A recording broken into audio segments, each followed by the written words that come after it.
On the 1st of September 1939, German columns rolled across the Polish border, tanks and dive bombers leading an assault designed to end the campaign before it truly began. It was not the first time German soldiers had marched with such confidence.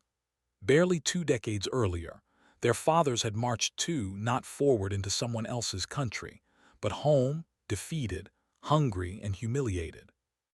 To understand why the world tore itself apart again in 1939, we have to go back to the moment the guns fell silent in 1918 and follow the long, uneven chain of decisions, delusions, and missed chances that led right back to war. By the autumn of 1918, Germany was breaking apart. 4 years of grinding warfare against Britain, France, and the United States had exhausted the country. Kaiser Wilhelm II, Germany's emperor, was pushed out of power as his armies buckled under Allied pressure, and his people went hungry at home. Yet inside the officer corps, a poisonous story was already forming. The claim that the army had never truly lost on the battlefield, but had instead been stabbed in the back by weak politicians in Berlin. That myth would outlive the war by a long way, and it would prove far more dangerous than any battlefield defeat. Fighting officially ended at 11 o'clock on the morning of November 11, 1918. Weeks later, U.S. President Woodrow Wilson crossed the Atlantic with an ambitious vision, a permanent international body where nations would settle their disputes through negotiation rather than force. World leaders agreed, and the League of Nations was born out of the peace conference at Versailles. The post-war settlement redrew the map of Europe. The old Austro-Hungarian Empire, Germany's wartime partner, was broken into pieces, giving rise to new states: Austria, Hungary, Czechoslovakia, Yugoslavia, and the Baltic nations of Latvia, Lithuania, and Estonia, while an independent Poland reappeared on the map after more than a century. Germany itself lost significant territory, but this reshuffling planted a problem that would fester for 20 years. Several of the new countries, Czechoslovakia chief among them, contained large German-speaking populations who now found themselves citizens of someone else's nation. It was a detail few paid much attention to in 1919. It would become an obsession for a future German leader. Germany was also handed a staggering reparations bill, roughly £6.6 billion owed to Britain and France, a sum the shattered economy could barely contemplate. And back home, Wilson's grand vision collapsed almost immediately. The U.S. Senate refused to ratify American membership in the League of Nations, and the United States retreated into isolation, leaving the organization without its most powerful potential backer from day one. Germany, meanwhile, had transformed from a militarized monarchy into a fragile democracy known as the Weimar Republic. It was tested almost immediately. Street fighting broke out between far-right nationalist militias and communist revolutionaries. Then, in 1923, the currency itself collapsed under hyperinflation, so severe that prices could double within days, wiping out the life savings of the middle class overnight. It was exactly the kind of chaos that gives extremist movements their opening. Among the agitators drawing crowds in Munich beer halls was a decorated World War I veteran named Adolf Hitler, an Austrian by birth who had risen to lead a small nationalist movement called the National Socialist German Workers' Party, the Nazis. In 1923, Hitler tried to seize power outright, launching an armed uprising that collapsed within a day. He was arrested and sentenced to a short prison term, during which he dictated a book laying out his worldview, a virulent blend of anti-Semitic conspiracy theory and a demand for German expansion into Eastern Europe to secure land and resources. Released after less than a year, Hitler drew a crucial lesson from his failure. Violent insurrection wouldn't work. Instead, he would rebuild the Nazi Party into a disciplined political machine and pursue power through the ballot box. For much of the later 1920s, this strategy showed little promise. The German economy stabilized, and support for extremist parties on both ends of the spectrum faded. Then, in October 1929, the New York stock market crashed, and the shockwaves reached every corner of the industrialized world. German unemployment eventually surged past 6 million. In a nation already scarred by hyperinflation and wartime defeat, desperate voters increasingly turned to politicians who promised radical solutions.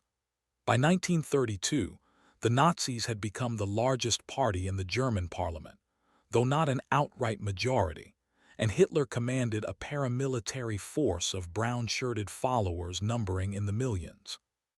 Political deadlock followed, and in January 1933, aging President Paul von Hindenburg appointed Hitler as chancellor, hoping conservative politicians could keep him in check. That hope evaporated fast. Within weeks, a fire gutted the German parliament building, which Hitler blamed on communists as a pretext to seize emergency powers and outlaw rival parties. When Hindenburg died the following year, Hitler merged the presidency and chancellorship into a single role: Führer, absolute leader of Germany. For a few years, Hitler focused on economic recovery, ambitious public works projects, most famously a new national highway network, put millions back to work. But behind the scenes, Germany was rearming far beyond the strict limits set at Versailles, which had capped the army at 100,000 men and banned tanks, submarines, and an air force entirely. By 1935, Hitler felt secure enough to reveal what had been hidden: a new air force, the Luftwaffe, already boasting more aircraft than Britain or France combined. Conscription returned, and the army swelled in size. Britain and France issued only mild protests. A year later, German troops moved into the Rhineland, a region along the French border that the treaty had required to remain demilitarized. Again, the Western democracies did nothing beyond registering their disapproval. To outside observers, especially those who watched Germany host the 1936 Olympics, the country looked disciplined and resurgent rather than dangerous. But warning signs were already visible for anyone willing to look, most notably the Nuremberg Laws of 1935, which stripped Jewish citizens of their legal rights and forbade marriage between Jews and other Germans. While Europe absorbed Hitler's rise, an entirely separate crisis was brewing on the other side of the world. Japan had emerged from the First World War as a recognized major power, having already defeated Russia in 1905 and fought alongside the Allies. But it was a nation of contradictions, formally a parliamentary democracy, yet one where reverence for the emperor and military tradition ran deep. Japan's population was growing rapidly, and its industries badly needed raw materials the home island simply didn't have. Japanese planners increasingly looked toward the resource-rich Chinese region of Manchuria, along with the colonial possessions that Western powers held throughout Southeast Asia. For the moment, though, Japan hesitated to provoke the one power capable of truly checking its ambitions in the Pacific: the United States. Even so, America in the 1920s was preoccupied with prosperity at home, riding a stock market boom and cultural exuberance that left little appetite for confronting a distant rival. Naval treaties signed during this period effectively conceded Japan a dominant position in Pacific waters. Everything changed with the Great Depression. As American attention turned inward toward mass unemployment and economic collapse, Japan's military leadership saw its opening. In 1931, without authorization from Japan's own civilian government, army units stationed in Manchuria staged an incident and used it as a pretext to seize the entire region, installing a puppet state under China's last deposed emperor. The League of Nations condemned the invasion, but Japan simply walked out of the organization rather than comply, exposing the League's central weakness. It had no way to enforce its own judgments. Emboldened, Japan turned toward the rest of China, which was already consumed by civil war between the nationalist government and Chinese communist forces. In 1937, Japanese troops manufactured another border incident and launched a full invasion. Chinese resistance was fierce, but Japanese forces advanced steadily along the coast, employing tactics of extreme brutality against soldiers and civilians alike, culminating in the horrific massacre of civilians after the fall of Nanjing in December 1937, one of the war's earliest and most staggering atrocities. Western powers, including the United States, condemned Japanese aggression but stopped short of meaningful intervention, even after Japanese aircraft sank an American gunboat on the Yangtze River. China was left largely to fight alone. Back in Europe, a third authoritarian leader had already been in power for over a decade. Benito Mussolini, a former journalist and war veteran, took control of Italy in 1922 after organizing a nationalist paramilitary movement, the fascists, and marching on Rome amid fears of a general strike spiraling into civil war.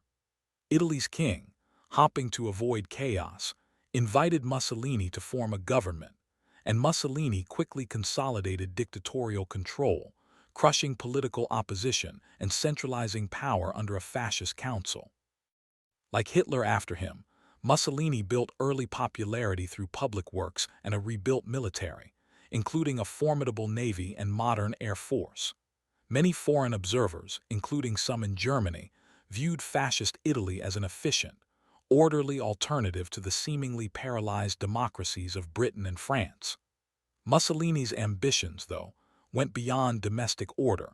He dreamed of restoring something resembling the old Roman Empire. His first target was Ethiopia, then commonly called Abyssinia, one of the only independent nations left in Africa. After provoking a border clash in 1934, Italy invaded in October 1935 with a modern, mechanized army against Ethiopian forces still largely reliant on outdated weapons. Ethiopia's emperor personally appealed to the League of Nations for help, framing the invasion as exactly the kind of aggression the organization had been created to stop. The League responded with limited economic sanctions that had little practical effect, and within months Ethiopia was overrun. The episode confirmed two uncomfortable truths. The League of Nations lacked any real capacity to stop determined aggressors, and Britain and France, still recovering from the catastrophic losses of the First World War, distracted by their own economic troubles, and unwilling to risk military confrontation, had little appetite for enforcing the post-war order they themselves had built. The clearest preview of what was coming arrived in Spain. In 1936, a leftist coalition government faced a military uprising led by conservative army officers, among them General Francisco Franco. What began as an attempted coup spiraled into a brutal three-year civil war between Franco's nationalists and the Republican government, a conflict that split families and ideologies alike. Franco quickly secured backing from both Hitler and Mussolini, who saw the war as a low-cost opportunity to test new weapons and tactics. German transport planes airlifted Franco's forces from North Africa to the Spanish mainland, while German tanks, aircraft, and thousands of troops flowed in alongside a much larger Italian expeditionary force. Britain and France, along with the United States, adopted a policy of formal non-intervention, even as it became obvious that Germany and Italy were flagrantly ignoring their own commitments to the same policy. The Soviet Union, wary of fascist expansion, eventually sent limited military aid to the Republican side, while thousands of international volunteers, the international brigades, traveled to Spain to fight for the Republic. The war was marked by atrocities on both sides and by the indiscriminate bombing of civilian population centers, most infamously the German air raid on the Basque town of Guernica in 1937, which killed hundreds of civilians and shocked international observers. By early 1939, exhausted Republican defenses collapsed, and Franco declared victory. For Hitler and Mussolini, the outcome only reinforced a growing belief. The Western democracies would protest loudly but never actually intervene. Even before the fighting ended in Spain, Hitler had returned his focus to Central Europe. In March 1938, exploiting a wave of Nazi sympathizers inside Austria and fears of a chaotic referendum, German troops crossed the border in what became a largely bloodless annexation. Austria was absorbed directly into the German Reich, and once again, Britain and France offered no meaningful response.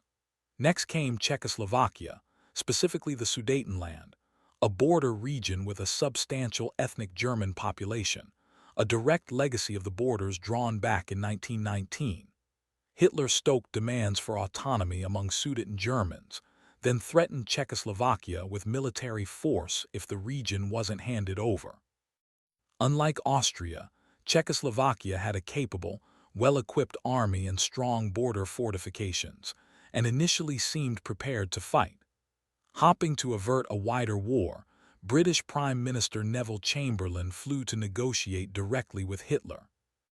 The result was the Munich Agreement of September 1938, in which Britain and France, without consulting the Czechoslovak government at all, agreed to hand over the Sudetenland in exchange for Hitler's promise that Germany had no further territorial demands in Europe.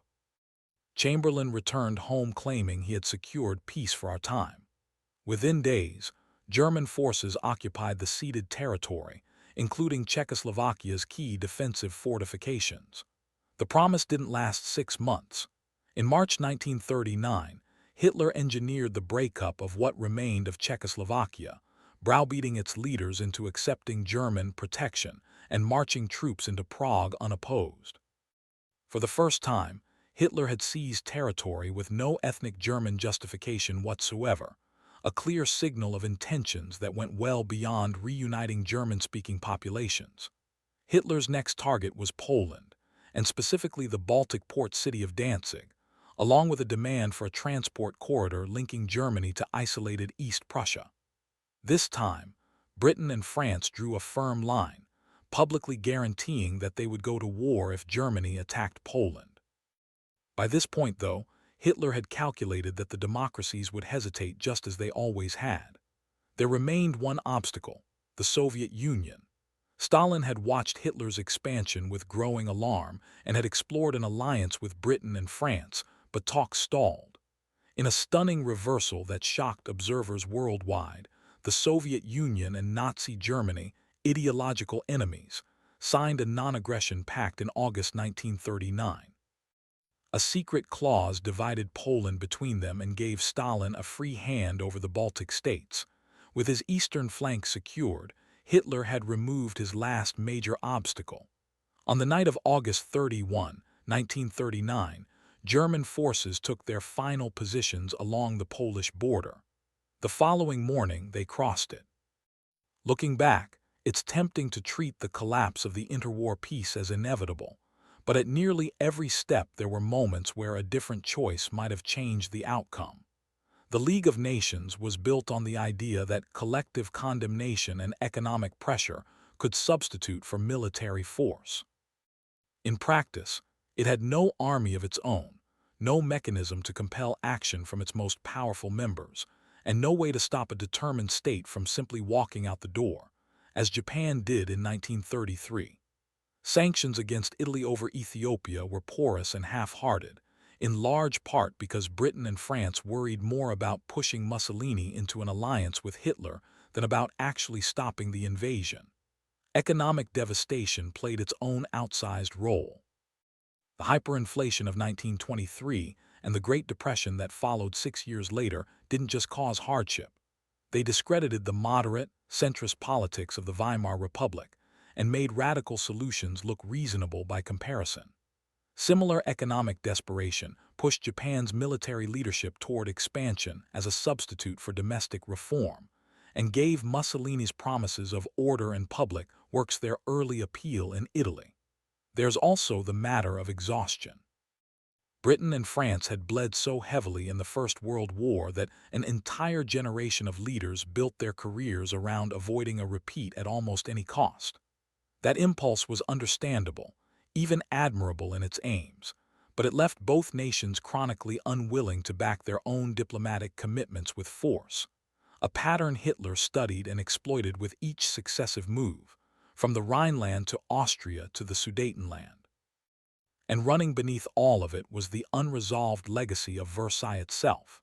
The treaty had redrawn Europe's borders around the principle of national self-determination, but had done so imperfectly, leaving millions of Germans stranded outside Germany's new borders. That grievance, real or exaggerated, gave Hitler a ready-made justification for expansion that many ordinary Germans found entirely reasonable, at least at first. It was only when his ambitions moved past ethnic German populations and into the outright conquest of Czech and, eventually, Polish territory that the pattern became impossible to explain away as simple national reunification.